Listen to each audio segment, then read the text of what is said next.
tell us who you are, what you're showing us, and if the community can help out with anything. Excellent. I'm the president of Shop To It.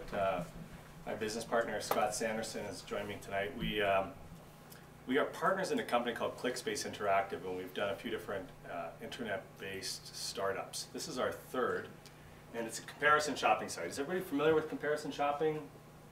Price Grabber, Shopzilla, Shopping.com. Basically what we do is our application takes data feeds from different merchants. So typically it comes in either as a web crawl, which we have to do ourselves, XML feed, or some sort of tab delimiter or any kind of other kind of feed of some sort. It goes into our engine on one side. It gets merged with the products that exist on the other side of the database, so we can give one product offering from multiple retailers, and then we display it in a comparison shopping environment. So we can just search electronics. We have over 760 product categories. The database has about 3 million products in it from about 320 different retailers. The retailers vary from Home Depot, The Source, a variety of different places. We have the ability for people in their product data feed to provide us details if it's a special offer. That would be a coupon or some sort of discount program. If it's a bundle promotion, what our site doesn't do well is if a product comes with a camera bag and a camera, well, typically the price would be a little bit higher. So people filter the results often by price, therefore their product doesn't get shown very well. And then we also include sale prices. I can refine my search within a particular product category, or I can drill down and look for a particular camera type or particular megapixels by just clicking on the camera type and sorting through the varieties there. Or I could click on a brand, try and find the different varieties of brands. When I find a camera I'm looking for, we do have banner advertising as a big revenue source for the company, and we have a dynamic ad. So the source actually subscribes for a category, and the system will automatically search to see if there's a source product that's on sale, and then feature it as a product at the head of the list. So I can click here and see the Canon Easy Share. It's available from a few different sources.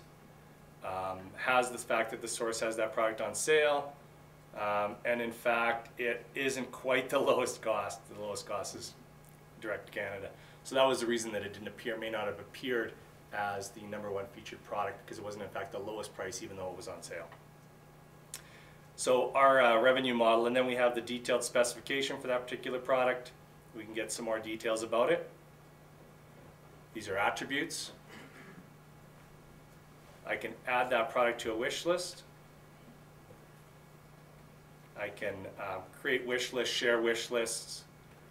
I could do a side-by-side comparison of that product, add it to a comparison clipboard. It's only one product. Let me do it on the other page. And then when I finally decide I'm going to buy it from Dell or whoever it might be, I've left the Shop To It site, and Dell's paid a 40-cent referral fee for that.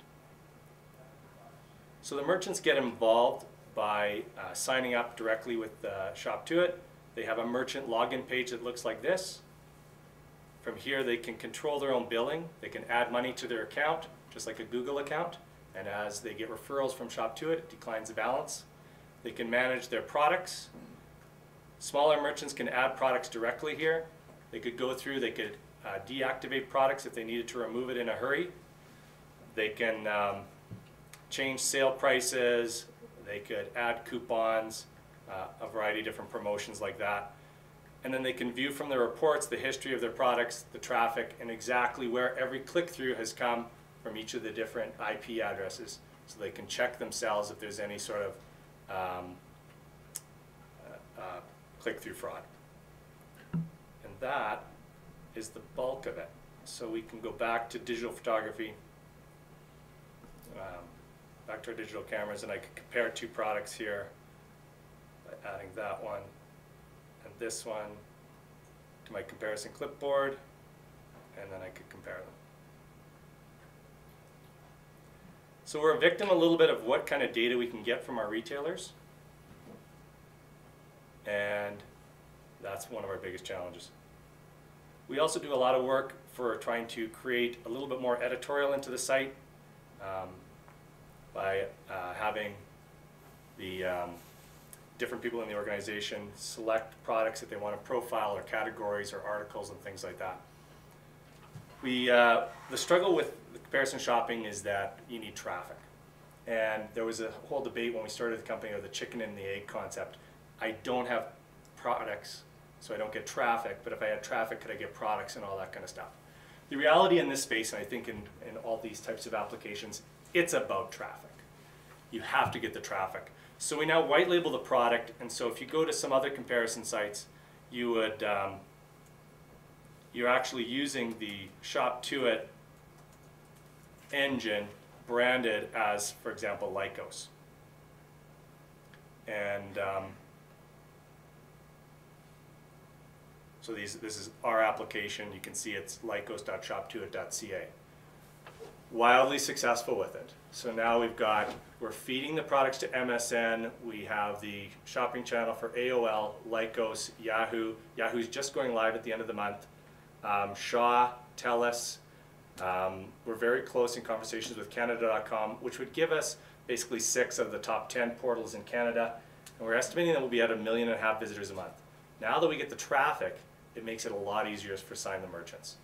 So that is the fundamentals of it. The next evolution in the company is that we're going to start, the business is basically referrals, and now we're going to start offering referrals for services such as mortgages, insurance, real estate, things like that. Very popular, again, copying the model from the US.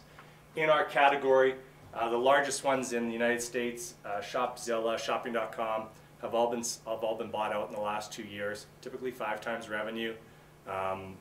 Very successful model in there. So eBay bought the #1 Shopping.com. Was it about $500 million? Yeah, 700 million. So we're trying to create that in the Canadian marketplace. Started the business really thinking that those guys would come in and compete, and because they have their own engine, and then as we've started to evolve, we've realized that it's really about the data. And managing that data is the core of the business, and that's why Yahoo, who has their own comparison shopping site, has chosen to use our code instead of their own, because we're focused on the data in Canada. So we feel we're past the hump, and we're trying to raise some money now. So we've raised $2.5 million to get it to where it is today, and we have a lot of different opportunities on the plate. So we're going to go out and raise another $3 million. $2 million we're focusing on an industry partner. In discussions with Yellow Pages is probably our most likely guys. And then another $1 million in private equity that we're going to do in minimum $50,000 tranches.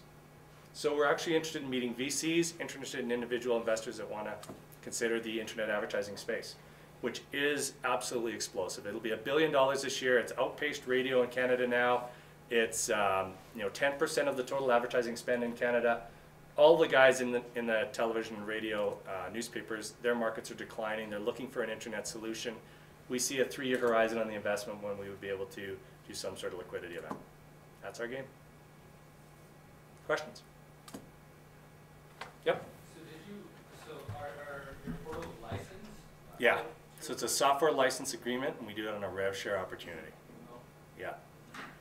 So we can really reskin it 1,000 different ways. On your product content side, you are limited by what the retailers provide, but have you looked at going outside for actual product reviews, whether that be it like an opinion style or even more formal product reviews, but also have the opportunity to consumer reviews and get that aspect on? You know, we haven't incorporated consumer reviews. David is a big advocate of consumer. David helped design the application in the early days, and thanks for that. The challenge with the reviews is we don't think we have the momentum on the products yet that there would be enough reviews to really make it meaningful. Having said that, PC World, we're in negotiations with them to have a reviews database of theirs. And we are down the road with Rogers Publishing, Lulu Magazine, Chatelaine, or companies like that. We want to be able to repurpose their editorial data. Very, very complicated process. A lot of times they don't actually own that editorial that's on the website. It's very restricted. It would be a more complicated process than just being able to relicense it. So that's the product review, the home side or the consumer side. Is that I think as soon as I can hit 2 million visitors a month, then it's worth us to build it out. Right now we're talking about tagging. Seriously. Tagging and snagging. Sites like that. Being able to tag those products and say, hey, this is what I think is hot. And snagging the products, being able to snag the products, put it into your MySpace pages or something like that, or even put it into your own e-commerce application. So that's a real serious discussion point too. And looking at that, one that became the idea of, and I can't remember the site off the top of my head now, it's been a long day, but there's a site out there where you basically focus on one product a day, but taking that idea and throwing it out to a widget, and putting it out there. And it's like a super deal? Yeah. Yeah. It's Woot, W-O-O-T. W-O-O-T? I think it was a 90s rap song reference. I like that idea. Yeah, I think that's a great idea. You know, we're just starting to get momentum with the retailers now. You know, that they're starting to say, hey, is there something else we can do? We got an extra 15 grand. You know, do you have any ideas? And so I think it's really, we've got a whole world of different things we can do. You mentioned the product data is partly depend on what the retailers actually provide you. But like a Sony 462 cameras are the same, right? Have you guys thought about actually pulling all those aperture data and whatnot data from Sony and then populate it? It doesn't matter which company is selling it. Right, yeah. Same So deal. what the data actually has a complicated process. It actually goes through, first we get it from the retailer. First we try to match it up with what's existing. And if there isn't a match, then we go through the description and sort of use some fuzzy logic to try and attach attributes to it. And then we have a third-party group in India that goes through it on a daily basis. So it's 20 people that just basically next product, next product, next product, what's missing, what's missing, what's missing. Trying to get as much data as we can.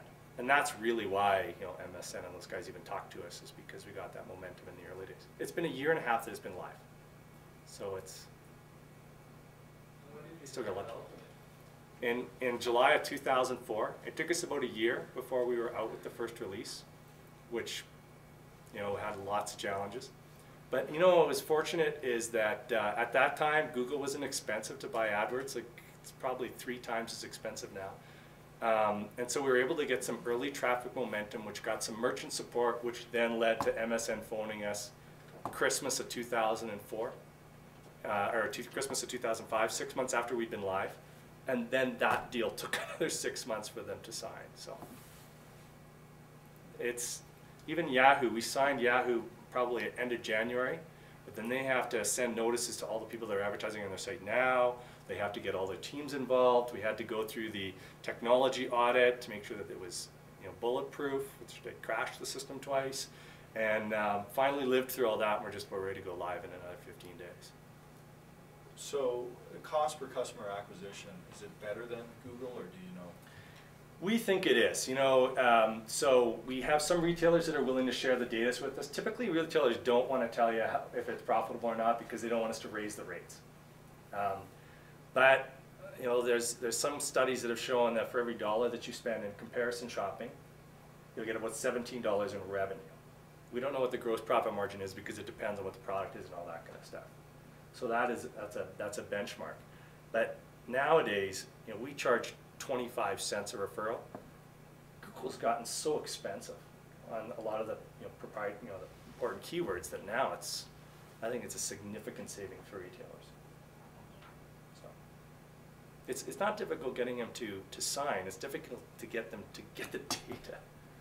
You know, so Yeah, it's like pulling teeth for you people to give you data. a lot of them don't even know what their e-commerce engine is and how how it all operates, and so they go, yeah, let's do it. And then, you know, 3 months later, we actually have them live because it took a while to get the data in. Yeah. It's getting better. It's getting better though. There's more and more awareness of it, and it's improving. Have you thought of adding in analytics tools so you can actually track that information for the retailers? Yeah. So some of the other ones do that. So we'd have to add some code to their checkout page or their receipt page, and that might be hard to get. There might be some resistance on that.